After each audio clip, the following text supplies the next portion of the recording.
Light क्या होती है, क्योंकि चैप्टर का नाम ही लाइट है, तो सबसे पहले आपको मालूम होना चाहिए व्हाट इज लाइट। लाइट के बारे में बताइए कि लाइट के बारे में क्या जानते हैं। इस कायनात में या कायनात से बाहर स्पेस में आसमान, जमीन, सूरज, चांद, तारे, सितारे, चल, ये जितनी भी चीजें हैं हमें लाइट की बदौलत नजर आ रही होती हैं। अगर लाइट को हम ऑफ कर दें, जैसे हम किसी रूम के अंदर बैठे हैं और रूम के दोनों, तीनों, चारों दरवाजे बंद करें और अपनी तमाम लाइट्स रूम की क्लोज कर दें, तो हमें कोई भी चीज नजर नहीं आ रही होती। इसलिए हमने अपने मोबाइल की टॉर्च ऑन करते हैं, लाइट खुल जाती है। जब वो लाइट मोबाइल की टॉर्च से खुलती है तो हमें वो उसको जिस डायरेक्शन में हम लाइट को मूव कर रहे होते हैं मोबाइल की लाइट को, तो हमारे को उस डायरेक्शन में नजर आना शुरू हो जाता है। यानी हम बगैर लाइट के हमें कोई भी चीज नजर नहीं आ रही होती। मतलब सवाल क्या है कि लाइट है क्या, लाइट के बारे में हम क्या क्या जानते हैं। तो आज के लेक्चर में हम कवर करेंगे what is light. Light basically introduction, सबसे पहले इंट्रोडक्शन होना चाहिए कि लाइट होती क्या है। चैप्टर का नाम ही लाइट है, तो लाइट की डेफिनेशन देखते हैं। ये हमारे पास कुछ पॉइंट्स हैं हमें डेफिनेशन की फॉर्म में। अच्छा, आप इन पॉइंट्स की सूरत में भी डेफिनेशन को डिस्कस कर सकते हैं या इन्वर्टेड कॉमर्स डाल के भी इसको डिस्कस कर सकते हैं। लेकिन कोशिश करिएगा एग्जाम के अंदर ये तीनों पॉइंट्स देखिए डेफिनेशन में।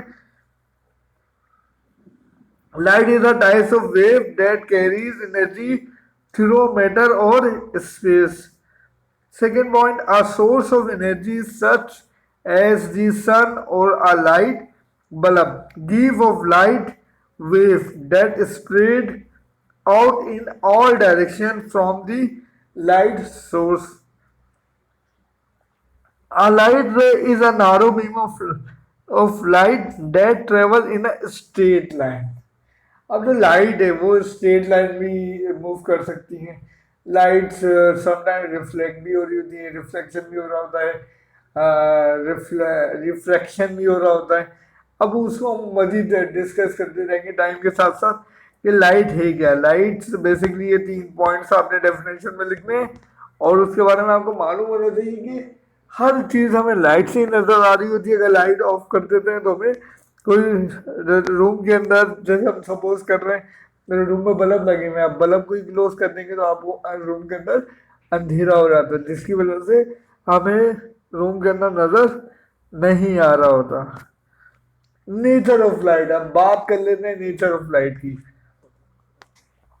वेव नेचर, अच्छा, बहुत से लोग ये कहते हैं कि भाई light is a dual nature. आपने भी पढ़ा होगा मैट्रिक क्लास के अंदर कि लाइट है क्या, light is a dual nature.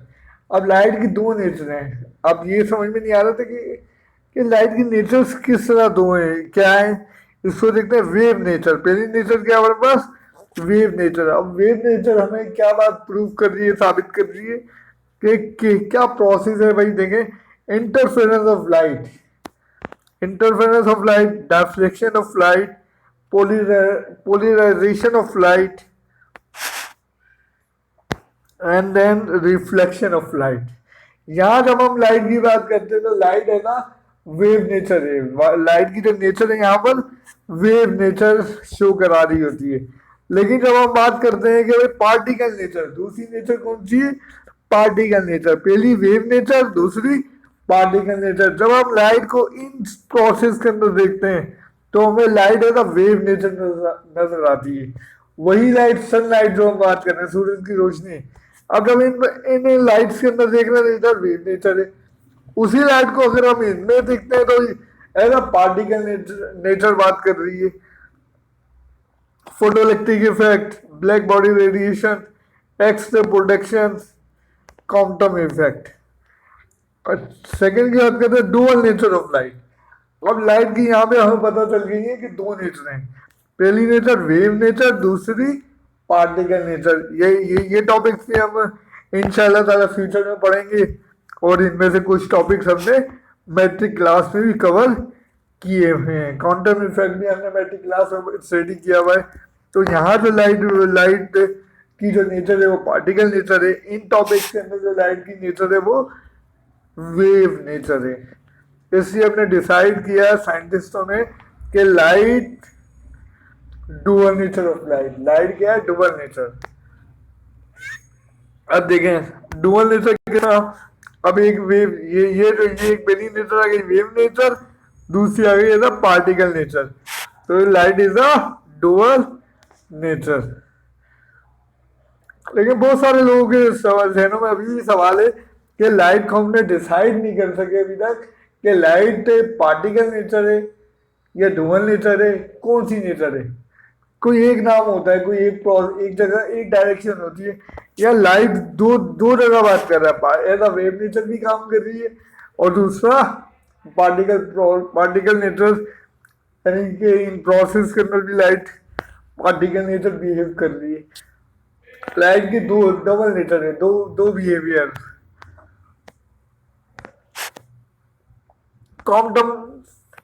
Components of light.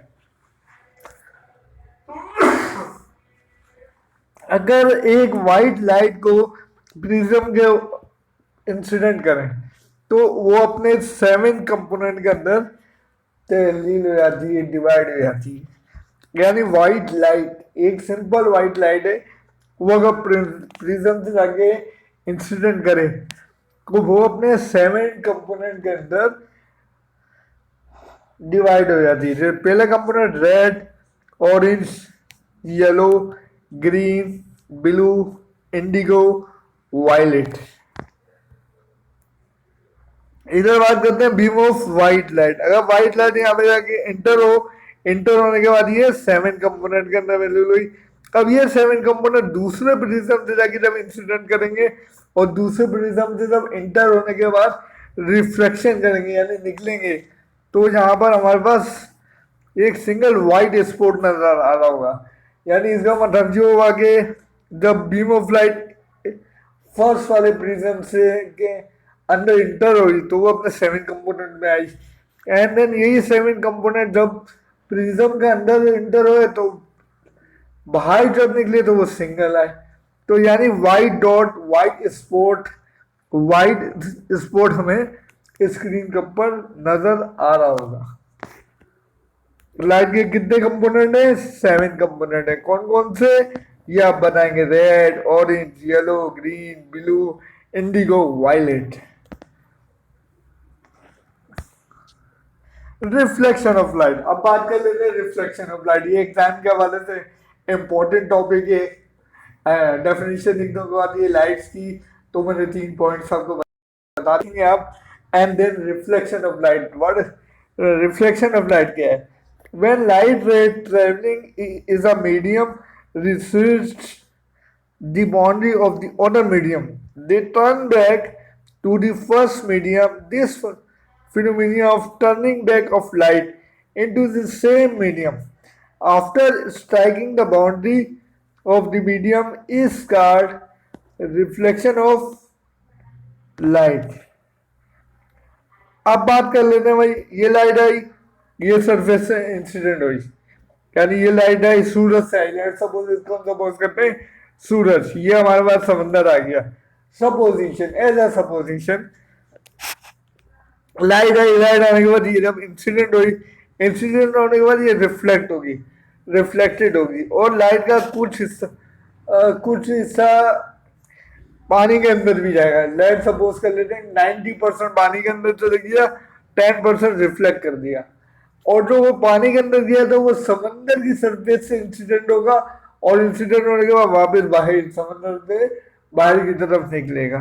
यानी कि अगर हम सिंपल एक सरफेस लेते हैं, पानी की बात नहीं कर रहे, अभी सिंपल सरफेस है, ये लाइट हमारे पास आई, तो ये जो हमारी लाइट है ये आई, ये आगे इंसिडेंट हुई, इंसिडेंट होने के बाद उसी एंगल से रिफ्लेक्ट करके जा रही है। यानी यहाँ से लेके यहाँ तक हमने एक नॉर्मल ड्रॉ किया, पहले जब नॉर्मल ड्रॉ कर लिया तो यहाँ से यहाँ तक इंसिडेंट एंगल हो गया, और इसी पॉइंट से लेके इस पॉइंट तक रिफ्लेक्टेड रे यानी रिफ्लेक्टेड एंगल हो गया। दोनों एंगल क्या हो गए? बराबर आ रहे हैं। यहाँ पर यहाँ पे मैं और क्लियर कर देता बात को। एक हमारे पास टॉर्च से इंसिडेंट है, ये जो रे टॉर्च मैंने सरफेस से मारी, ये नीचे आई, और नीचे आने के बाद जब ये टकराने का रिफ्लेक्ट करके जाएगी, तो दोनों angle angle of incident, angle of reflection, both are equivalent होंगे। हम बीच में एक नॉर्मल ड्रॉ कर लेंगे। ये भी रिफ्लेक्शन की वजह से, रिफ्लेक्शन का प्रोसेस है सेम हमारे को नजर आ रही है पानी के अंदर फिश। तो ये रिफ्लेक्शन के प्रोसेस की वजह से हमें क्लियर, यानी एक मछली है पानी के अंदर लेकिन हमें दो नजर आ रही है, तो एज अ रिफ्लेक्शन प्रोसेस की वजह से नजर आ रही है ये। और देख लेते हैं मजीद लॉ ऑफ रिफ्लेक्शन।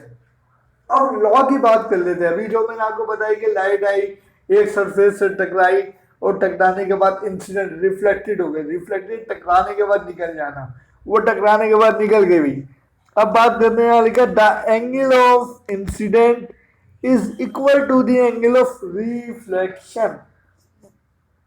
अगर ये दोनों, द एंगल ऑफ इंसिडेंट यानी लाइट आई, लाइट आने के बाद टकराई, टकराने के बाद is equal to the angle of reflection यानी जो निकली, अगर इन दोनों के एंगल बराबर है, यानी दोनों एंगल बराबर है, angle of incident, angle of reflection, इसको मजीद देख लेते हैं। यही है, इस प्रोसेस को हम कहते हैं law of reflection, law of reflection.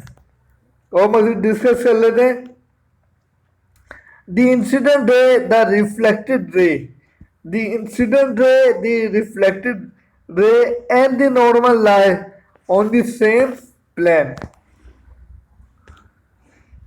ये लाइट आई, ये लाइट आने का मिरर से टकराई, टकराने के बाद उसी एंगल से रिफ्लेक्टेड, यानी कि अगर मैं नॉर्मल यहाँ पे एक डी रखूं, डी रखने के बाद इस नॉर्मल से लेके इस पॉइंट तक का एंगल मेजर करूं, और इस नॉर्मल से लेके इस पॉइंट तक का एंगल को मेजर करूं, तो दोनों एंगल क्या होने चाहिए, बराबर आने चाहिए। Angle of incidence, angle of reflection, both are equivalent. This is verify law of reflection. Incident है, ये लाइट है, ये टकराई, रिफ्लेक्टेड है, टकराने के बाद लाइट का निकल जाना। अब इन दोनों का एंगल है, शॉर्ट फॉर्म में इसको आई से, angle of I, angle of I, angle of R, angle of R, angle of incident कहते हैं और एंगल ऑफ रिफ्लेक्शन कहते हैं। बीच में हमने एक नॉर्मल ड्रॉ करना है, यहाँ डी रखेंगे, डी रखने के बाद ये नॉर्मल से लेके इस पॉइंट तक और इस नॉर्मल से लेके इस पॉइंट तक हम दोनों के एंगल को मेजर कर लेंगे, और अगर ये दोनों बराबर आते हैं तो लॉ ऑफ रिफ्लेक्शन वेरीफाई हो रहा है।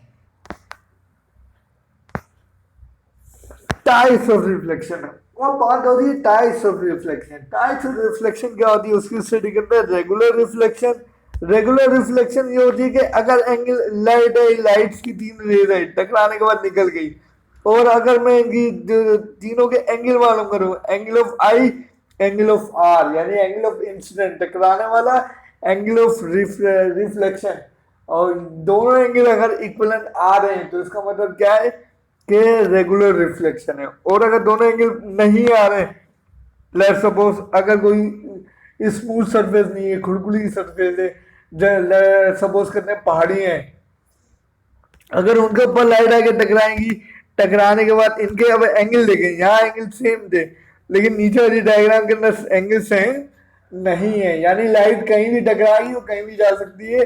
तो अगर ऐसा कोई प्रोसेस देखें तो आप समझ जाइएगा इरेगुलर रिफ्लेक्शन हो रही है। सपोज करते हैं पहाड़ियों पे पत्थर है, लाइट आई, लाइट टकराई, टकराने के बाद इस तरह की डायग्राम रे बनेगी, यानी कि लाइट आगे पीछे मूव कर जाएगी।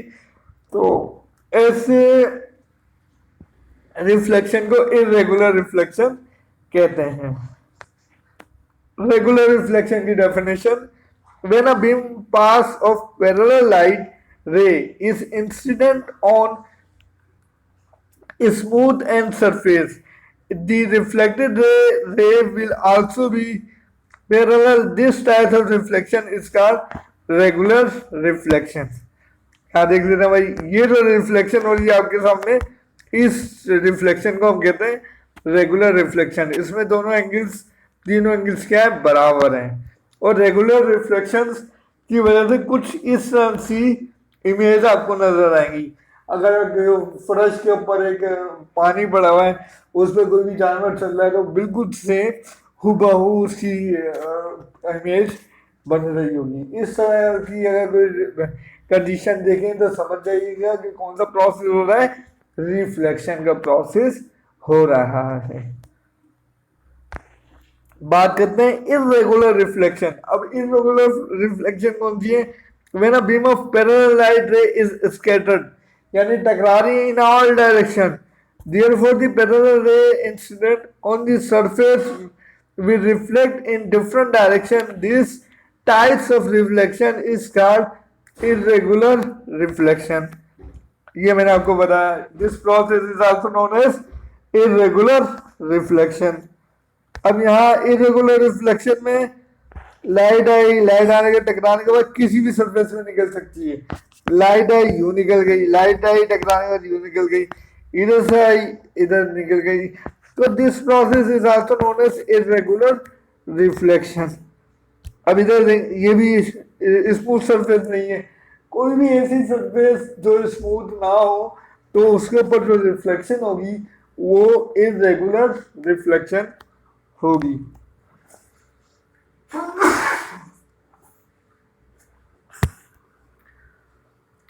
थोड़ी देर बात करते लेते हैं भाई मिरर और लेंसेज की, कि भाई प्रिंसिपल फोकस क्या होता है, सेंटर ऑफ कर्वेचर क्या होता है, light comes from this side, किस साइड से आ रही है, हार्ड सरफेस कौन सी है, प्रिंसिपल एक्सिस क्या है, रिफ्लेक्टिव सरफेस क्या है।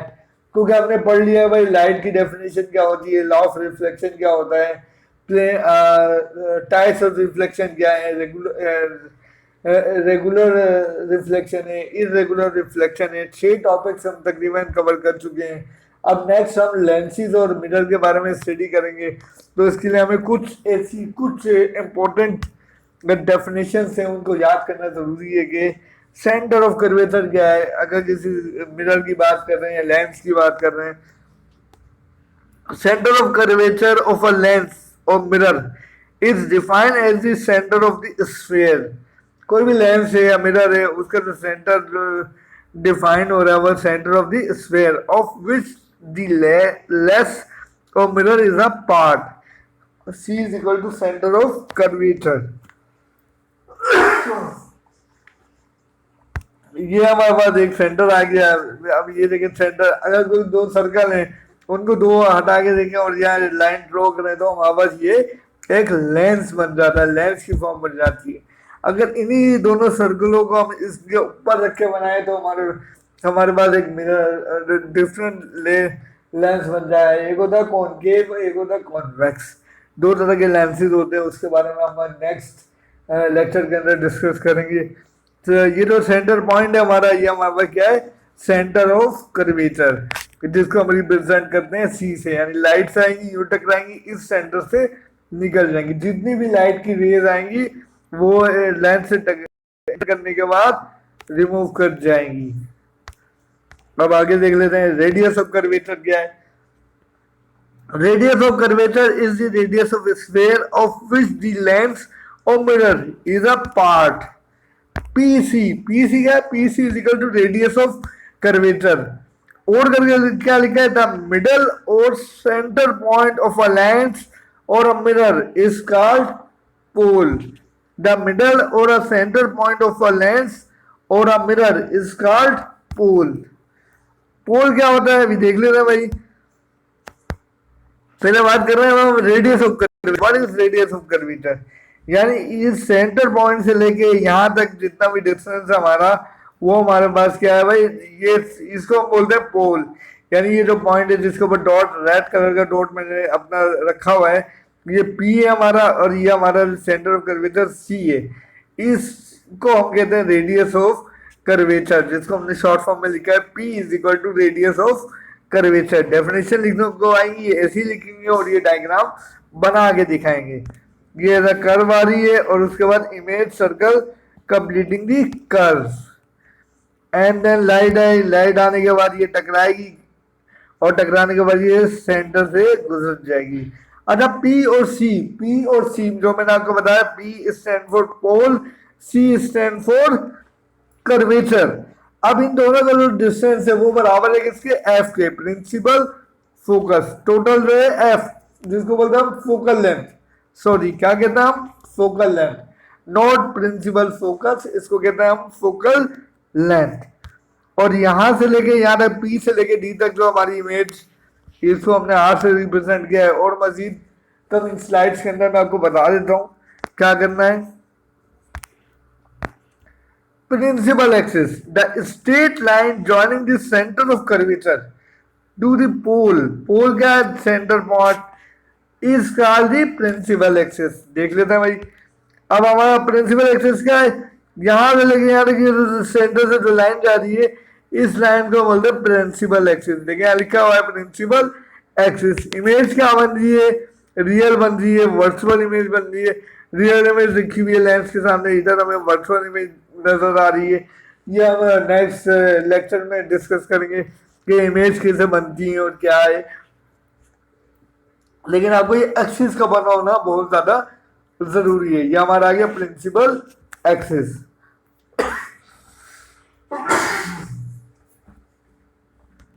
The straight line that goes through the center of the lens at right angle to the lens surface, ये गई सेंटर से निकल गई 0, और यहां से ये ऑब्जेक्ट सेंटर आ गया हमारे पास, ये हमारा प्रिंसिपल एक्सिस आ गई। ये जो लाइन आ गई हमारी प्रिंसिपल एक्सिस आ गई। आपको भाई ये मालूम होना चाहिए ये प्रिंसिपल एक्सिस है, और इसकी डेफिनेशन ये बनती है, क्या बनती है, अगर हम पिछली स्लाइड में भी देखें, the straight line joining the centre of curvature to the pole is called principal axis. Again अगर हम देखते हैं इसके अंदर प्रिंसिपल फोकस। अब प्रिंसिपल फोकस क्या होता है, when a narrow beam of light, when a narrow beam of light, beam जो लाइट की सूरत लाइट आती है, जो इंसिडेंट होती है, मैं आपको बताता बीम क्या होती है नेक्स्ट उसमें, parallel axis and close to it is incident on the surface of mirror और लेंस, द बीम रिफ्लेक्टेड और refracted is converged at a fixed point on the axis. This point is called principal axis या principal focus. देखते हैं भाई, देखें ये देखें, अब ये लाइट आ रही है, लाइट आने के बाद ये लेंस से ये 3 ऊपर 3 नीचे, ये 3 लाइन लेंस से जनरेट हो रही है और एक प्रिंसिपल फोकस के ऊपर जमा हो रही है, मरकूज हो रही है। ये हमारी यहाँ से लेके यहाँ तक ये जो सेंटर यहाँ तक का जो डिस्टेंस है, ये हमारा क्या है, फोकल लेंथ है। फोकल लेंथ क्या है, फोकल लेंथ। और ये हमारा प्रिंसिपल एक्सिस है, जहां पर आगे ये लाइट इंसिडेंट हो रही है, जमा हो रही है, तो वहां से फैल रही है, इस पॉइंट को हम क्या कहते हैं, प्रिंसिपल फोकस कहते हैं। और हम देख ले रहे हैं कि नेक्स्ट फोकल लेंथ क्या होती है। Focal length, the distance between pole of a lens और mirror to principal focus, the distance between pole, pole क्या है, सेंटर पॉइंट, मैं बता देता हूँ कौन सा सेंटर पॉइंट है, और लेंस और mirror to the principal focus. Principal focus वो पॉइंट है जिसपे लाइट आ रही है, मिरर या लेंस से टकराने के बाद एक पॉइंट पे जमा होकर जा रही है, उसको बोलते हैं principal focus. Is called focal length, is called focal length, PF. Focal length is always equal to half of the radius of curvature of lens और mirror. F is equal to R upon 2। Focal length का जो formula है F is equal to R upon 2। अब मैं बता देता हूँ focal length क्या है। जैसे कि ये हमारे सेंटर पॉइंट है, एक लेंस है, इसका सेंटर पॉइंट ये हमारा प्रिंसिपल फोकस है, जिसको हमने फोकल पॉइंट भी कहा है। लाइट है इसके अंदर से गुजरी, यहां से लेके यहां तक, यानी ये हमारा पोल है, इस पॉइंट को हमने पोल का नाम दिया हुआ है, इसको प्रिंसिपल फोकस का। यहां से यहां तक जो डिस्टेंस है उसको हमने रिप्रेजेंट किया है स्मॉल एफ से, उसको हम क्या कहते हैं, स्मॉल एफ, यहाँ पे भी लिखा हुआ है। और यही हमारी यहाँ से यहाँ तक का जो डिस्टेंस है हमारी, ये हमारी क्या है, ये यहाँ से यहाँ तक की जो लेंथ है, इस लेंथ को हम कहते हैं फोकल लेंथ। कौन सी लेंथ कहते हैं, फोकल लेंथ। फोकल पॉइंट कौन सा पॉइंट होता है, लाइट 3 रेज, ये लाइट है यूं टकरा इस पॉइंट से निकल गई, दूसरी लाइट है ये टकरा यहाँ पर आ गई, जमा हो गई, तीसरी लाइट है यूं आई इसी पॉइंट पे आ गई, एंड देन सारी की सारी एक ही पॉइंट पे आके जमा हो जाएंगी, यहाँ से आई यूं टकरा यूं जमा हो गई। तो ये जो हमारे जिस पॉइंट, जिस लाइन के ऊपर जितनी भी लाइनें आ रही हैं, इस पॉइंट के ऊपर मरकूज होती जा रही हैं, जमा होती जा रही हैं, इसको हम प्रिंसिपल फोकस कहते हैं। Difference between mirror and lens, ये हम नेक्स्ट लेक्चर के अंदर स्टडी करेंगे कि मिरर क्या होते हैं, लेंस क्या होते हैं। ये देखिए हम मिरर के सामने खड़े हैं जिसमें हमें अपनी शक्ल नजर आ रही होती है, ये कॉनकेव लेंस है। फिर लेंसेज की बात करते हैं कि लेंस जिसमें से आर पार हमें नजर आ रहा होता है, मिरर के अंदर हमें आर पार दिखाई नहीं दे रहा होता, नजर नहीं आ रहा होता। Mirror implies a glass surface with a silvery backing that produce image through reflection, and then a lens is a transparent substance that produce image through reflection in any one of the two surfaces. Your assignments, आपके assignment start हो रहे हैं, light chapter के assignments हैं, तो देख लेते हैं भाई किस तरीके से करने हैं। असाइनमेंट का जो पहला सवाल है वो कुछ इस तरीके से है, under what condition two or more source of light behave as a coherent source. आपने डिफाइन करना है कि भाई condition two or more source of light behave as a coherent source, ये आपने बताना है भाई। कोहेरेंट लेजर लाइट यानी जो बिल्कुल स्ट्रेट निकल रहा है। इनकोहेरेंट वो लाइट होती है जो फैलना शुरू हो जाती है, जैसे हम बल्ब को जलाते हैं पूरे कमरे में फैलनी शुरू हो जाती है, तो इस लाइट को हम कहते हैं इनकोहेरेंट। और हम जब लेजर लाइट को स्टार्ट करते हैं वो स्ट्रेट लाइन में जाती है यूनिडायरेक्शनल, उस लाइट को हम कहते हैं coherent laser. What is reflection and its types, reflection क्या होती है हमने टॉपिक में भी डिस्कस किया हुआ है, उसकी टाइप्स आपने बतानी है। रिफ्लेक्शन की डेफिनेशन आप लिखें, नेट से भी लिख सकते हैं, किसी भी किताब से आप लिखें, लेकिन आप मुझे ये असाइनमेंट जमा कराएंगे। Define the terms, next question के अंदर टर्म्स कौन कौन सी डिफाइन करनी है। Centre of curvature, centre of curvature क्या होता है, मैंने अपनी स्लाइड में भी इसकी डेफिनेशन वगैरह दी हुई है और आप भी बताएंगे। प्रिंसिपल एक्सिस क्या होता है, फोकल लेंथ क्या होती है, इसकी डेफिनेशन लिखने को आती है 4 से 5। रेडियस ऑफ कर्वेचर, ये सारी डेफिनेशन आपको याद होनी चाहिए। अगेन देख लेते हैं, सेंटर ऑफ कर्वेचर की डेफिनेशन आप लिखेंगे, what is centre of curvature. अगर एक लेंस है, मिरर है, ये एक सर्कल के फॉर्म में मैंने बना दी है, इसका जो सेंटर पॉइंट है इसको बोलते हैं सेंटर ऑफ कर्वेचर। आपने इसकी डेफिनेशन भी बतानी है बस। कॉन्वेक्स मिरर है, ये कॉनकेव मिरर है। इसमें थोड़ा सा फर्क होता है, किसी के अंदर वाली साइड रिफ्लेक्ट करती है, किसी की बाहर वाली। रेडियस ऑफ कर्वेचर क्या होता है उसकी डेफिनेशन लिखनी है आपने और बता देना है कि भाई what is radius of curvature, बस आपने डिस्कस करके बताना है रेडियस ऑफ कर्वेचर क्या है भाई। बी से लिखे पोल, पोल ये जो सेंटर वाला पॉइंट है लेंस का या मिरर का, ये जो सेंटर वाला पॉइंट है इसको बोलते हैं पोल, POLE।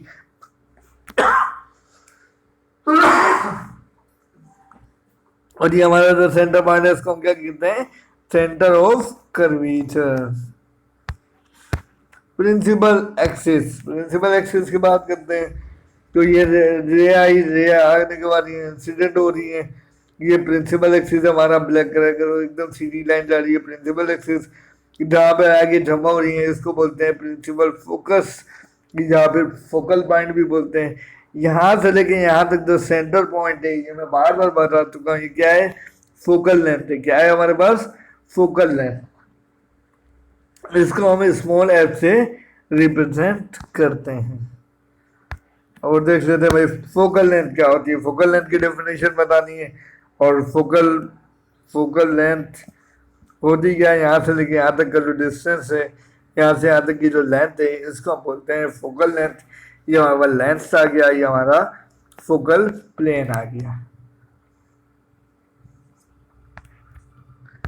लाइट्स का चैप्टर चल रहा था, लाइट्स जंगलात के अंदर देखें सूरज की लाइट से, फिर आप इधर देखें तो इधर भी लाइट्स हमारे पास मिल जाती हैं, जिसको हम बोलते हैं कि ऑर्डिनरी लाइट्स। कुछ लाइट ऑर्डिनरी भी होती हैं। Thank you very much. इस अपनेपन के साथ अपना बहुत बहुत ख़ास ख्याल रखिएगा।